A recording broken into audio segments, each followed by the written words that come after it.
We welcome you from Memphis, Tennessee. It's the NBA on TNT, and it is presented by State Farm. The New Orleans Pelicans and the Memphis Grizzlies start our MLK Day triple header on TNT. Very difficult for this New Orleans team. Both teams struggling, needing a win right now. Should be a good one. Been a great two teams that are struggling right now. Both teams in need of something good to happen. Gasol back. You know, impending free agency this summer, and of course, all the talk here in Memphis as a nice give and go, but it becomes a distraction for a team, and you're uncertain, unsure of what's going to happen as Memphis answers. Here's Justin on the run.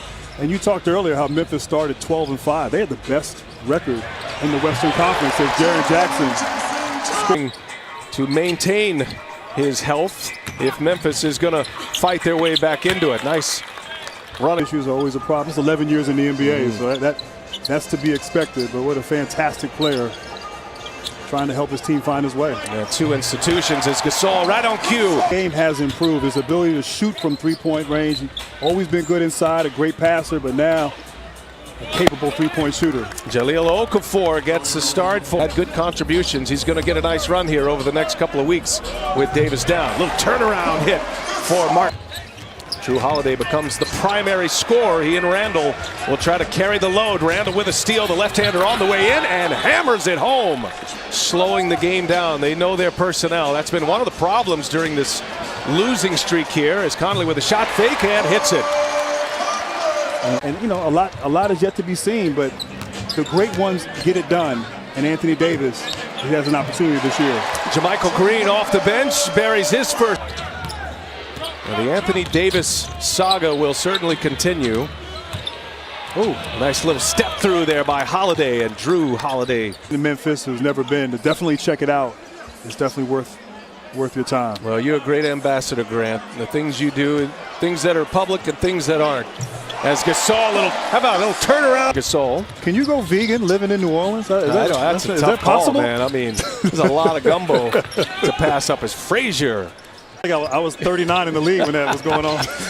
Roz Gold-Woody had a chance to talk to Jaren and has more on that story. Roz, what do you have? Two veterans on the bench. Conley back in the game. Conley and Shelvin Mack on the floor together. Feeds Rav. Ivan Rav working on Randall. Scores it inside. This in a team like Memphis, and you're trying to slow the game down, minimize possessions. Conley, little step back three. Yes, right at the end of the first quarter, Mike Conley. Got that heat pack on his upper back, which knocked him out of the game on Saturday. Okafor goes to work. Okafor, vintage. Sleight of frame against the big body of Okafor. Here's Mack, gives it up. Rab scores it with the left hand. Good action there for the Grizzlies. Oh, well, here's Mack now looking for a screen. And now Mack goes to the hole, floats it up and in. Little finger roll for Shelvin Mack. I like that. I like the J.B. Bickerstaff going with three-point guards. There's Mirotic. Matching up for the second time. Gasol working on Okafor, and it's blocked from behind by Miller. Steps on the Holiday. Memphis does a good job getting back. Holiday keeps it going, though. And that little secondary break, he scores with the left. 8 points per game. 7-0 run here for New Orleans. And now Conley for the answer, and he's got it. Puts Memphis back on top. He could have gone to the basket, so unselfish, finding his partner. Second assist for Gasol. Mirotic knocks it down. Stretch here for New Orleans. Memphis up a point. Conley, little floater, got it. Jaren Jackson playing with 2 fouls. Nice hands, Justin Holiday. On the run, Temple. Here's the board. Looking for Jackson. Catches it deep. Got Mirotic on him. Good hands. Jackson. Oh, look out! Clears it away.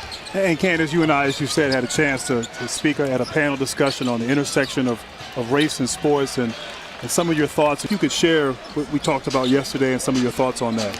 Well, I definitely want to commend you, for obviously being to bring them up as leaders and to empower them. I think that's key. It's not just women empowering women, it's also men stepping forward. He's got the charm out early, doesn't he? Here's more, and he knocks it down. awards. You know, obviously I'm a basketball historian, and so I really love and admire the things and the people that came before. He couldn't, you know, go to the movies or eat at the same restaurants, and so just to see how far we've come and how the WNBA and NBA has empowered their players to make sure that we not only get better at basketball, but we make social media. I'm a millennial, and I saw a great picture of you guys on the porch there at the Lorraine Motel. It was a powerful image, and could you just talk about that moment where you guys all stood out there and took it all in? When Martin Luther King was assassinated, to stand on that balcony, I've seen that in history books so many times, and to be there, you know, it's very impactful. Let's call a little basketball here. What are you seeing from the New Orleans Pelicans? Grant and I have been talking as Drew Holiday hits a little jump. Moving to that 2 guard. I think early on in the season when Elfrid Payton got hurt, you know, and him having to do a lot more, I love him at that secondary position where he's able to defend and come off. Grit and grind. Coming to the end of this first half. American Express halftime report coming your way. EJ standing by with the guys as Okafor gets the friendly bounce. Back in